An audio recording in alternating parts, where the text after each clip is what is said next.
Looking to sound like you know what's going on in the world? Pop culture, social strategy, comedy, and other funny stuff? Well, join the club and settle in for the Jeff Dwoskin Show. It's not the podcast we deserve, but the podcast we all need, with your host, Jeff Dwoskin. All right, John, thank you so much for that amazing introduction. You get the show going each and every week, and this week was no exception. Welcome, everybody, to episode 106 of Live from Detroit, the Jeff Dwoskin Show. As always, I am your host, Jeff Dwoskin. Great to have you back for another mind-blowing episode of Live from Detroit. This one has got it all. Hope you're ready for an amazing story, because my guest today, Blanca Blanco, has an amazing story to tell. Blanca is the very definition of self-made, coming from nothing to reach great success as an award-winning actress and fashion model. Blanca has an incredible story to tell. So much she had to overcome in her life to reach the levels of success that she did. She wrote a book. We're going to talk about it. So prepare to be inspired by my conversation with Blanca Blanco, and that's coming up in just a few minutes. I hope you all caught last week's episode with Rajiv Satyal. That was such a fun conversation. And quick update, I'm still 6 continents behind his record-setting feat of doing comedy on all 7 continents. I got all your emails, I got all your DMs. Everyone's like, Jeff, yeah, but now what? You got 1 continent covered. What do you have your sights set on? And the reality is I'm kind of hovering right now around 1, to be honest. Not sure what my next move is going to be. I got people making plans, people calling people, my people, your people. We'll see.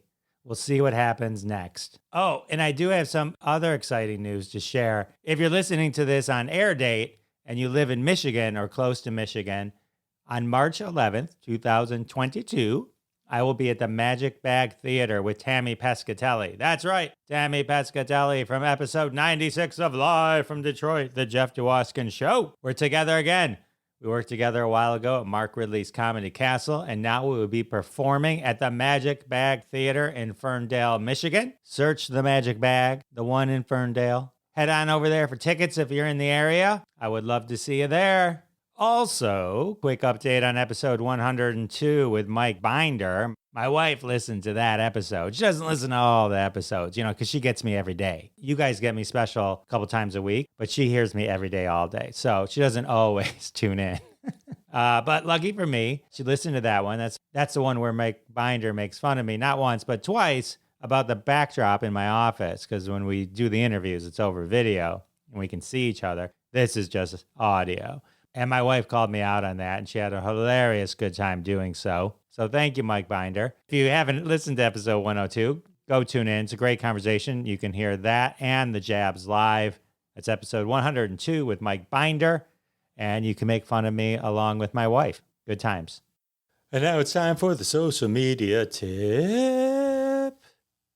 All right, this is the fun part of the show where I share a little bit of my social media knowledge with you. A little 411 I picked up on the street. I've been in the social media game for years, and I think it's awesome when we can share information and all raise our social media game together. Today's tip is a primer of sorts. I was watching a video from the CEO of Instagram, and he showed how to make an avatar for Instagram and Facebook through the Instagram settings, so that when they get more immersed into the meta world, you can have an avatar ready. An avatar being a digital representation of you that goes beyond just your profile photo. It's like a whole little mini you. Head, shoulders, knees, and toes. Here's how you do it. So in Instagram, you go to settings, then click on account, then click on avatars. It'll take you through a whole process. You can choose your skin tone, your head shape, your hair, glasses, eye color, etc., etc., etc. And when you're done, you have an avatar that eventually you can use in different ways on Instagram and Facebook as the meta world expands. I have no idea exactly what that means right now, but I figured, hey, we could all have fun getting ready for it, right? And then when you're ready and all of it presents itself, we'll all be avatar prepared, looking fine in our avatar digs. And that's the social media tip. I do want to thank everyone in advance for their support of the sponsors. When you support the sponsors, you're supporting us here at Live from Detroit, the Jeff Dwoskin Show. And that's how we keep the lights on. Today's interview sponsor is an online bookstore near you. Let's call it Barnes & Noble, let's call it Amazon, but specifically anywhere online that you can buy Blanca Blanco's book, Breaking the Mold. Grab your copy today. It will surely inspire you. Not convinced? Well, guess what? You will be after listening to my conversation with Blanca Blanco. We go through a lot of the threads of the book where Blanca outlines her life struggles early on with poverty, later sexual abuse, and then losing everything she owns in a fire. Her perseverance will surely inspire you. I'm excited to share my conversation that I had with Blanca with you. Ladies and gentlemen, Blanca Blanco.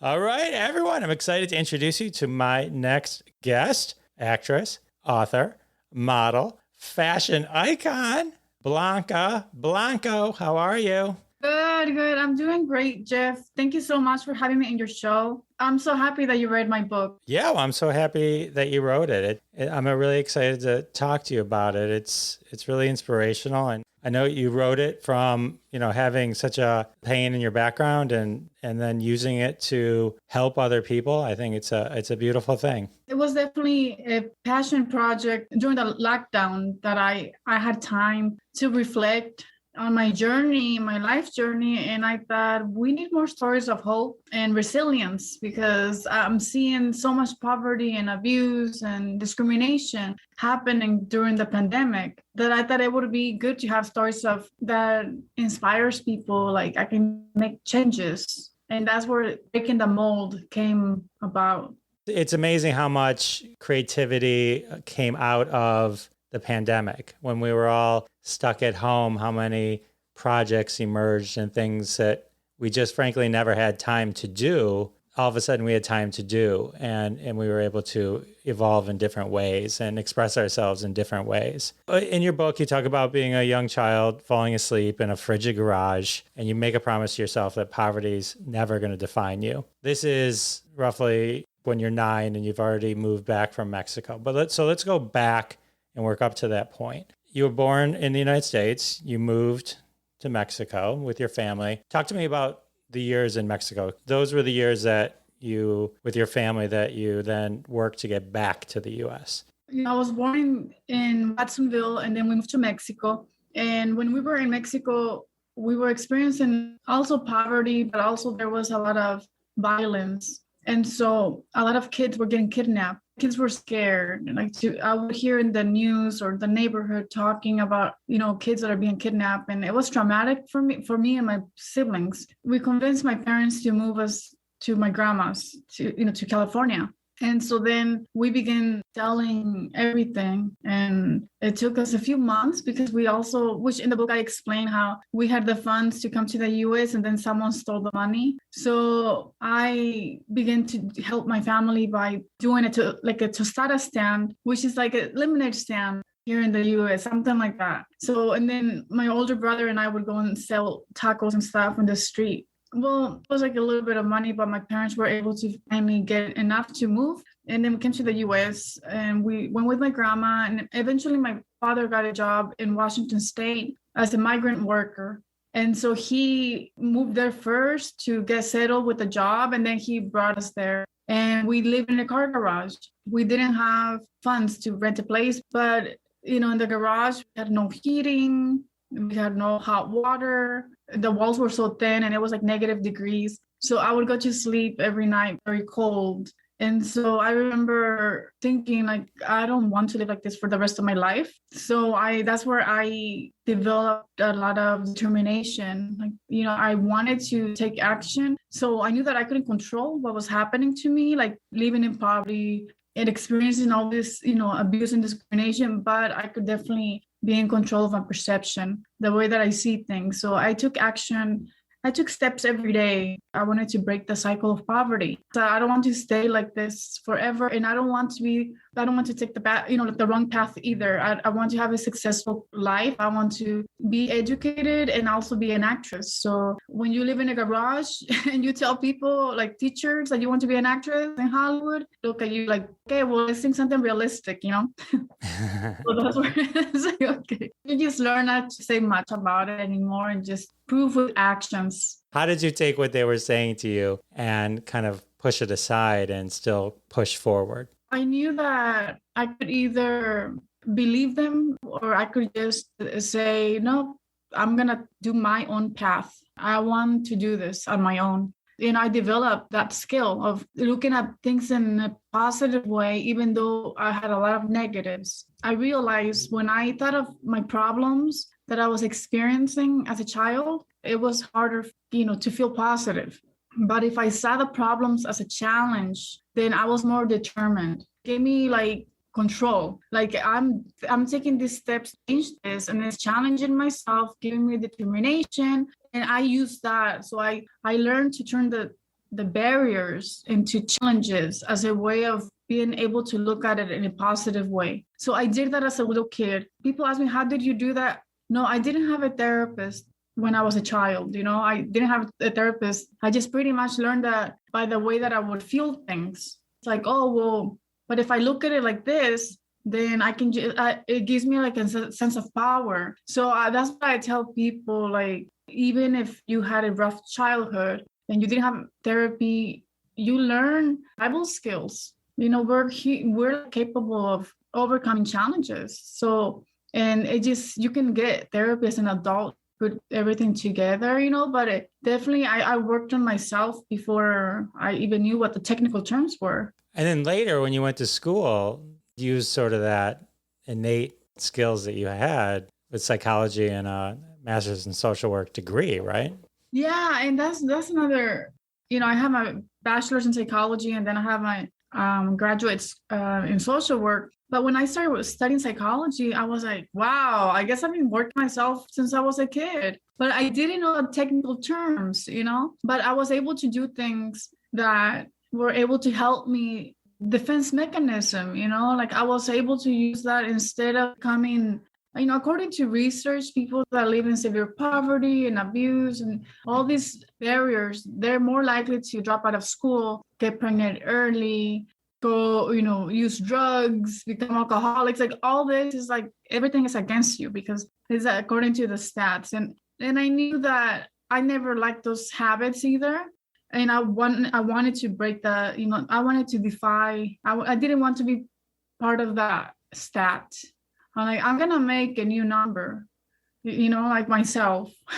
Like, I'm going to just like push and see, because I can feel it and see far away my goals of what I was going to do. Like I wanted to, be an educated person and also do acting. And people ask me, well, why did you get your degrees and then you just use your mind for acting? No, I was just preparing. I was not gonna I knew that growing up, the key to us changing our lifestyle was if we would have had, my parents would have had an education. When we were little, we had limitations because of the language barrier and also no degrees from America, from the US. I knew that if we would have had that degrees, it would have changed our lifestyle. So I knew that was the key to success. And so it took me longer to come to LA after I received my master's. But when I moved here, I had a strong foundation. Like I'm able to handle, I'm prepared, and no matter what happens, like I'm not desperate. Like if I don't book something, I feel secure. That has been helping me a lot when I'm audition and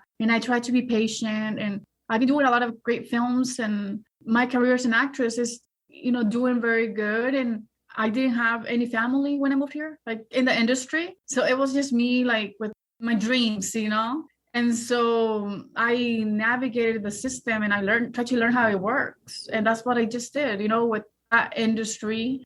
I was able to have I worked in hospice work when I first moved here because I needed like a real job in the beginning. You're not in the union and there's not a lot of work. But I took each opportunity as a way of building my experience. Like, okay, I will get a regular job and then like I can fund my classes, my workshops, my headshots, everything that we need as an actor, like to be prepared. So I did that. And so in the union for many years now, and definitely it feels like I'm accomplishing the goals I wanted as a child when I was in the garage and I wanted to be an actress, and we would perform with my siblings in the garage and just pretend, we were all these characters. And it's a good feeling to be able to know how much difficult it was to be in that moment, but I gained so many skills, my adaptability skills, my growth and my strength. As you mentioned, I read the book, and poverty wasn't the only thing that you were kind of working out of, right? So your father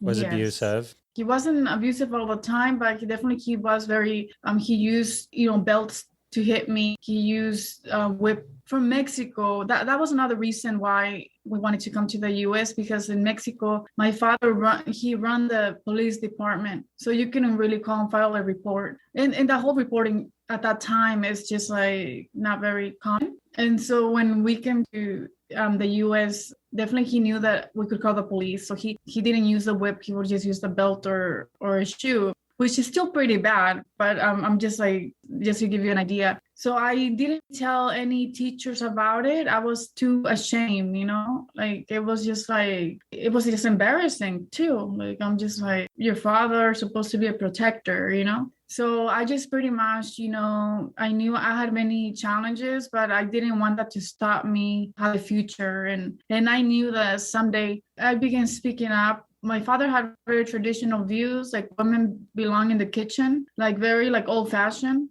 He didn't believe in education for women or sports. So I did sports because I didn't understand why I couldn't when my brother was doing it. I shared all this in my book. So I was constantly fighting for my own, voice. And I was able to do sports and go to college. I went through a lot, which in the book I described the change, the challenges I went through. And, with my father accepting that I was like an independent person. It's very interdependent in our culture, especially, back in the days. I was very like, everything I needed to do was like, as an independent person, you go to university, and I had to break the mold. And that's what I did. That's why I called it breaking the mold, because you break the mold, you break the pattern of every area, every chapter, even though there's so many challenges, it's filled with hope and courage, every chapter. Like, it's not just like, oh God, a book that is about like all these bad things. It's about like the bad things, but also what my lessons were,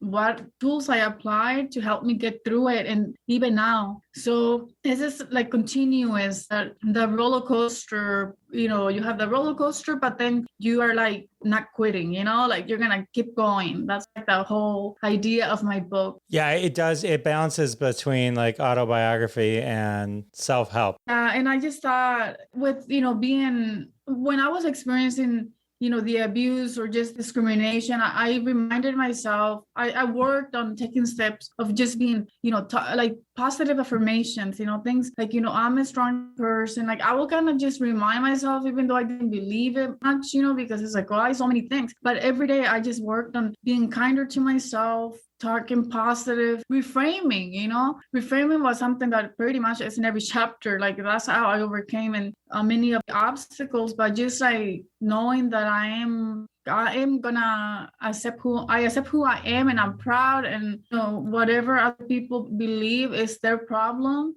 My life choices, my thoughts and actions are only controlled by me, not other people. Right. But it's a hard thing to overcome. I mean, I know you mentioned in the book being bullied and the racist stuff that, especially in high school, but then going back and helping people in high school learn from the stories and the tools that you have in the book. So I know I hated high school. Nothing compares to what you had. You did. I was just a dork and I didn't love it. But even just walking into it, or when I see someone from there, I'm like, ugh. So, I know like it triggers fast, especially anything from those days triggers you. Yeah, it does. There's a lot of trauma associated with high school. Like, I know that for me, like when I was in 5th grade, I remember kids would make fun of me because I was ethnic. I was from somewhere else. My name was funny. All these things that would say, or you have bushy eyebrows, like, all these things that are like, when you're a kid, like it affects you. And you don't understand why they're like, being mean to you when you're just being nice to them, But, with time you realize the more you ignore people, they go and bully someone else. Definitely, they're just projecting their own insecurities. And it takes time for us when you're being bullied to understand that, though. Like, I knew that being an immigrant family was another factor for being bullied. Living in poverty, another, like, oh, you don't have your clothes is ripped. Oh, you don't have the nice outfits. So it's like every day I used to hate going to school. Like I just wanted to just not ever go to school, but I had to do it because if I did it, then I was going to be part of the stat that wasn't going to complete anything. And you broke the mold. There you go. Yeah. Boom. Again. Okay. So poverty, your father, but that's not all. You also overcame a rough start when you came to LA to start in the business, right? You ran into fake producers that sexually assaulted you, and you had to then deal with that. Yeah, when I moved here, I mean, definitely I remember one time I went to this audition. I went through the proper channels, like, the agents, the managers, and it was supposed to be for a project for a studio, but I didn't mention the studio because it was not the studio, it was a scam basically. So I only wanted to share that, so any actors that read, always like keep in mind, trust your instinct, because I remember I just felt very uncomfortable. I'm like, well, it's like there were so many things that had red flags, but I also I'm like, well, they're agents, they're managers, they've been around for years, I'm like new here, like, so I kind of took that perspective, but I still took a friend with me to when I booked the job, and I went there, and definitely the locations, everything that was selected didn't have any cameras, even the hotel. And so I shared that in the book, how it was just basically one producer that is not really a producer, Yeah, he tried to assault me and hurt me physically too. Like when I tried to escape, I got in my car and he slammed the door in my legs and I was bleeding. But I was able to escape, and I punched him in his middle part. And I got away, but it was a struggle. And then I filed a police report, and then I did go through the studio that he had claimed, and they investigated, and they were very concerned because everything was so perfect, organized, documents and stuff, contracts, and it's like, wow. So I did get the support from the studio that were supposedly it was that, and they were very reaching out to me, making sure I was okay, but it was obviously not something that, I had some instincts, and I took a friend and I still got victimized, but then I thought, well, no, I'm gonna take action. I'm gonna make sure the studio and get police and stuff, because this is obviously gonna happen to someone else. And I got lucky. I was able to escape. Thank goodness. With just minor injury. And did they ever get the guy? No, they never did. And I didn't even get his name, because when it's been many years ago, but I haven't no idea what his full name is. And I have no picture. It's not like you meet people, oh, let me take a picture of you, so I have record of it. And so it was definitely something that I just wanted to share this in my book, just to show people that what we go through sometimes in the beginning, or even any time. I mean, we have so many things going on in Hollywood. It was something that I just thought I will share my lessons here on this chapter. And it was a scam. When you were sharing that story, did a lot of people come out and share similar stories that they've had?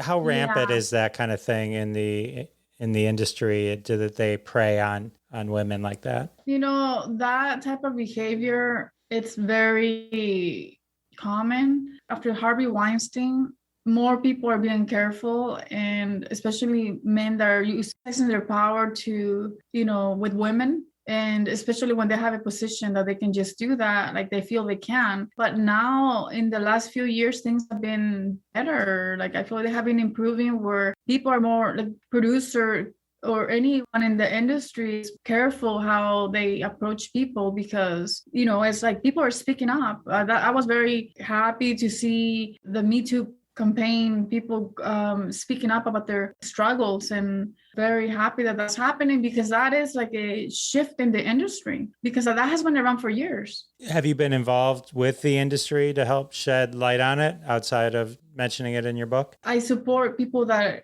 are opening up, they're sharing their experiences, and there's not much, just speaking up. That's all we can do, voice our opinions. But that's not all. You also talk about you lost everything, your home in the Woolsey fire. Yes. I can't even imagine that. That's just so tragic, to the whole idea of just everything you have burning away like that. Yeah, it was definitely another tragic moment because I lost my entire home with everything in it. I share in my book, Breaking the Mold, the journey from escaping from the fire, because I didn't know if I was going to make it. And so I only took one carry-on with legal documents. And I honestly didn't think nothing was going to happen. I just thought, oh, what are the chances that we'll get here? And then once the long journey that I have in my book about everything that went through was on escaping and the anxiety, the fire like close to my cars, sparks on my windshields and pitch black, even though it's like morning,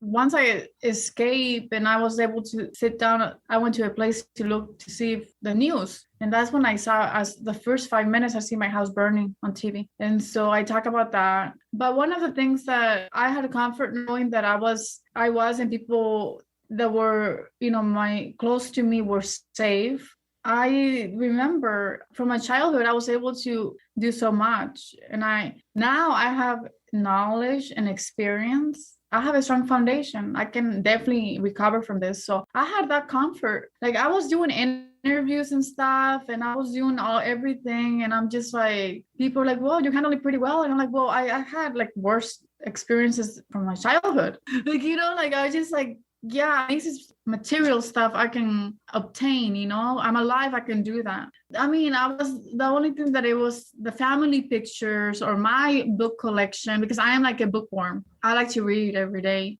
So I had all my books from college and just what I accumulated. And that was very difficult, oh, my books, I miss my books and my pictures. But that was just obviously I kind of ordered a few of my books that I had. And so after I moved into a place, but also when you lose a home, you can't order anything on Amazon because you don't have an address. And so I remember wanted to order some stuff, and I'm like, oh, I can't, for my bunny little house. And I couldn't because hotels they don't let you use their address for delivery, even if they know there's a situation that it's not like I just want their address for no reason. So I learned a lot of lessons from that. It was interesting. When I was reading that chapter, because you had 10 minutes, you didn't have a huge warning. They were like, you got to be out here now. You got 10 minutes to evacuate your house. And so in that 10 minutes, you had to decide what to bring from a house that you may never be able to go back to, and as it turned out, you couldn't because of the fire. But it brings up an interesting thing. I started thinking to myself, what would I grab? You start to it's an interesting kind of thing that kind of run through your head. If you only had that moment, what is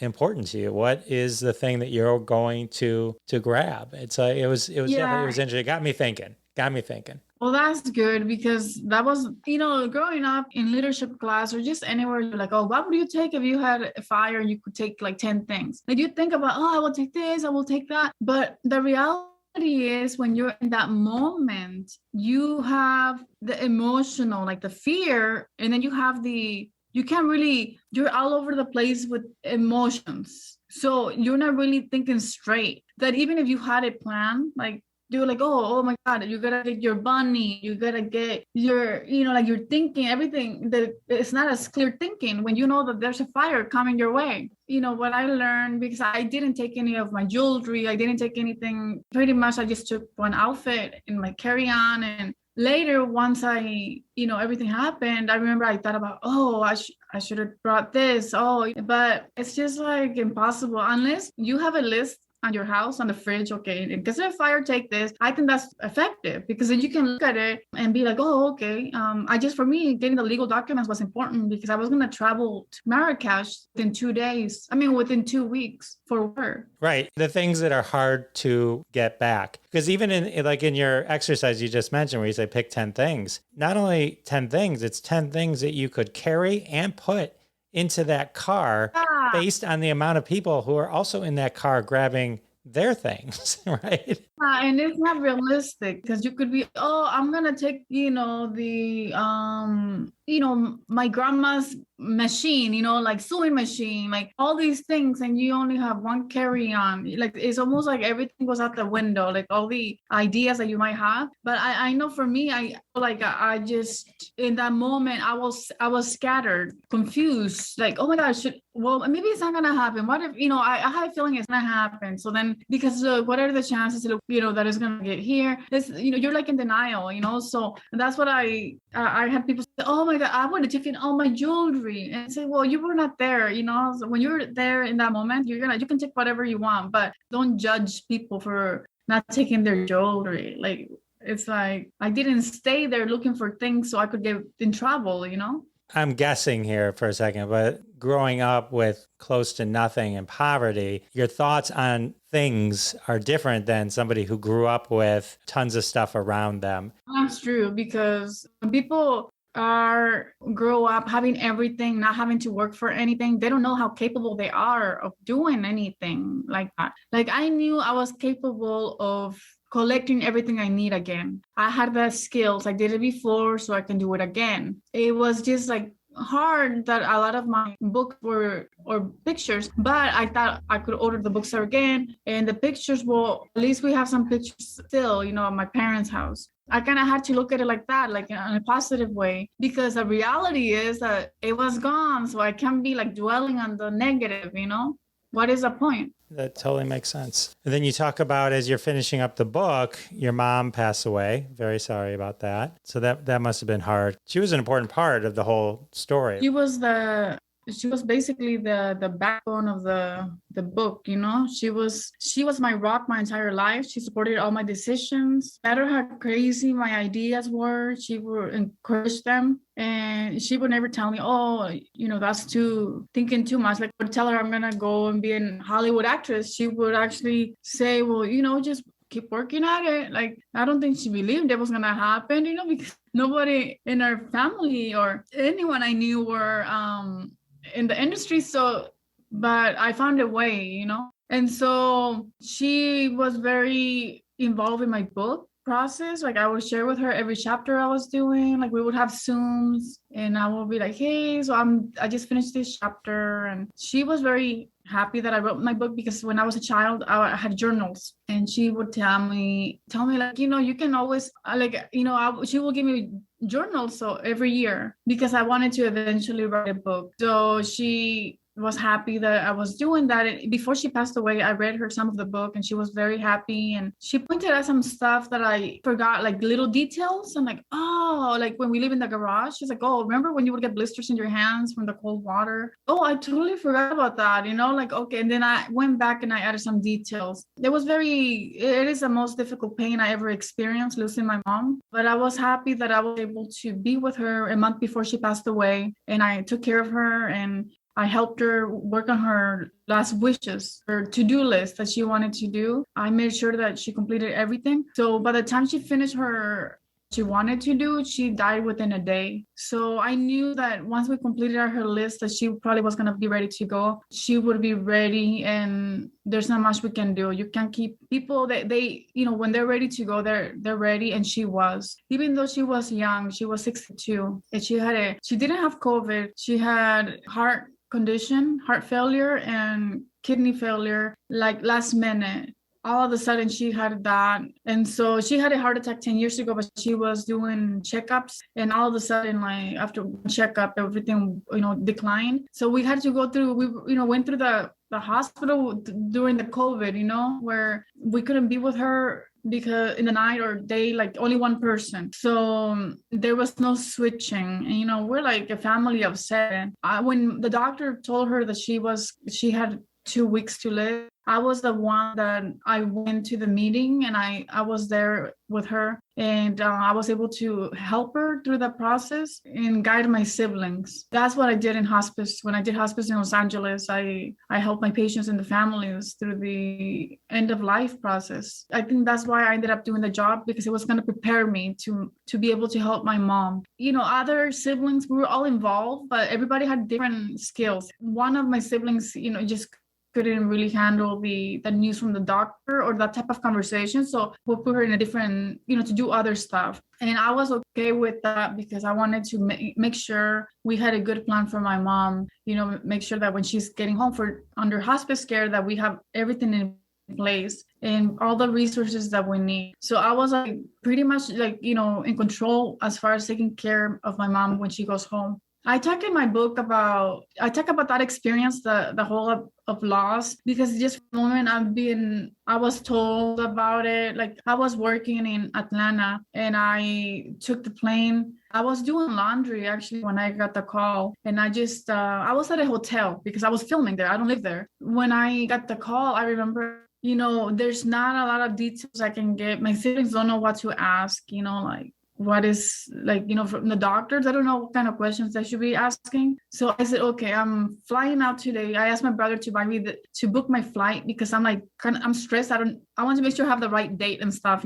He was able to do that for me, and I just got my clothes from out of the washer and I flew with a suitcase full of wet clothes, and I just went straight to the hospital, and yeah, it was terminal. So I knew that was the case. My siblings couldn't get that information. Like they were like in a bit of denial. Yeah. So I know, but I share also like what helped me through those moments and how the dynamic in my family changed, but like things that, tips that were helpful for me that hopefully it can help other people, because like things that everything is new when you're going to lose a parent, because we only have a set of parents, so it's not like we have so much experience. So I share the steps that I was able to take to even with the grieving process also. It's beautiful that your mom was a rock for you your whole life, and then at the end you were able to return that favor and be a rock for her. Oh. And it's beautiful. It's great that. Thank you. It's funny, isn't it, how like when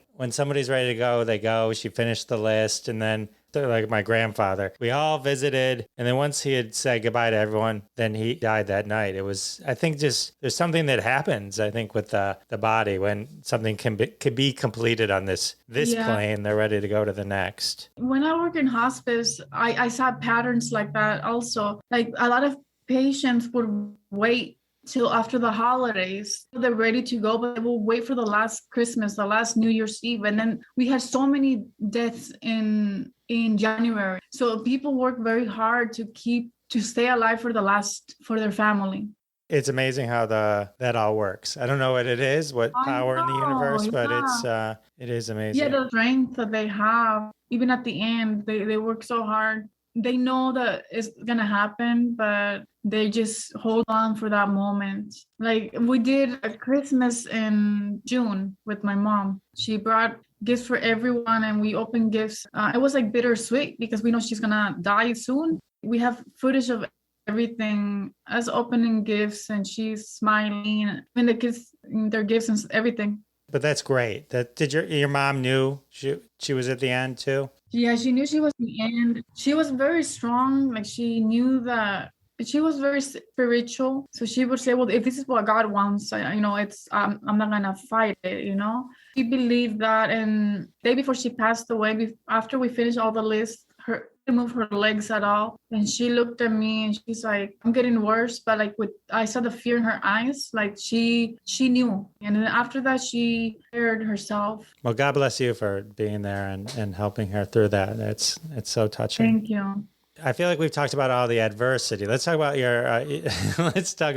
I know. Yeah, really interesting that you studied acting with Gordon Hunt. That's Helen Hunt's dad for 10 years. Yeah. I thought that was interesting. Yes, Gordon Hunt, he was my mentor and my teacher for many years. I performed every week and he was just such a wonderful person. Like he would tell us, when you finish your auditions, you just drive home, forget about it. Don't think did I book it or not? Like, it's just an opportunity that we had and let it go. So he kind of trained us to think like that because, when in the beginning, we don't have a lot of experience but like the chances are if you do 10 auditions, you maybe get one call back. It's not personal. It's just the way that the stats are. He really made my life easier by showing me the numbers, how it works. And then I just have to work on whatever I'm able to have control. Like I can prepare for it. I can take workshop, I keep building my skills. So what I would do after every audition, I removed the whole, oh my God, why did I do this? Why did I do that? I removed that. Instead, I looked at it like, okay, so what did I like about the audition? But what can I do to improve for next time? So, okay, the ones that I started with, the things that I did good, because anytime you're going to try to change the behavior, you want to keep motivated, keep the motivation going. So I said, okay, I did good here and there. Okay, so then what should I be working on next? So then I will take like 3 things from the audition I want to improve. So then I work for my next audition on improving and not repeating the same things. So every audition, I'm like reflecting on the next one, trying to just keep improving my skills. That's what I did. So I'm able to do a self-tape, which is the new normal, or I can just do an audition and I just say like, okay, I like this, and okay, I will work on this or next time, or keep. I don't feel like, oh my God, like it was really good that he was my mentor, And I also worked with Sally Kirkland for many years, and I've had many great coaches. It's amazing. And then, your IMDb is just full. So that's, they must have taught you very well. Yeah. Another thing for that, whenever I work on a project, I feel like it's a privilege to be there because I know the odds are being there. You know what I mean? It's pretty low. I appreciate when I'm on set. I really appreciate you spending time with me and talking about your story and your book. It's so inspiring. Can't thank you enough. Where can people keep up with you on the social medias? On Instagram at Blanca Blanco Actress. On Twitter, just my name, Blanca Blanco. I do have a website, just blancablanco.com. So pretty much just I'm everywhere, social media wise. Awesome. Well, thank you so much. I really appreciate it. Oh, thank you. And then also just to let you guys know, my book is at Barnes & Noble and also on Amazon, Breaking the Mold. Yes, and I definitely, everyone, I'll put links to it in the show notes as well, so everyone can link directly to it. When you go to a Barnes & Noble now, if you walk in, do you move your book around so it's sitting out there? Yes, make sure it's not hitting, huh? That's it. Thank you so much. Thanks. All right. How amazing was Blanca Blanco? It's hard not to be inspired by her story, isn't it? Blanca never gave up and eventually found such great success. Definitely check out her book, Breaking the Mold. You can find it online, Amazon.com, BarnesandNoble.com, any of your major book.coms will have Breaking the Mold. Well, with the interview over, it can only mean one thing. That's right. It's time for another trending hashtag from the family of hashtags at hashtag Roundup. Follow us on Twitter at hashtag Roundup. Download the free, always free, never costs a penny hashtag Roundup app at the Apple or Google app Play stores. Get notified every time a hashtag game begins. Never miss a hashtag. Tweet along with us. And one day, one of your tweets may show up on a future episode of Live from Detroit, The Jeff Dwoskin Show. Fame and fortune awaits you. Today's hashtag is meant to inspire, just like Blanca Blanco's book is meant to inspire. The hashtag Wish I Would Have, is brought to us by Healing with Hashtags, a weekly game on hashtag Roundup. It's a reflection tag. What do you wish you may have done differently? All right, let's dive in. Hashtag Wish I Would Have. I wish I would have stood up for myself a bit more in life. I wish I would have learned the first time. I wish I would have stopped and looked around once in a while. I wish I would have learned earlier in life that green grass on the other side of the fence is often astroturf. I wish I would have listened to my heart less and my intuition more. I wish I would have held my tongue instead of bickering with my sister, but sometimes I have no filter. And our final, hashtag Wish I Would Have. I wish I would have valued myself more when I was younger.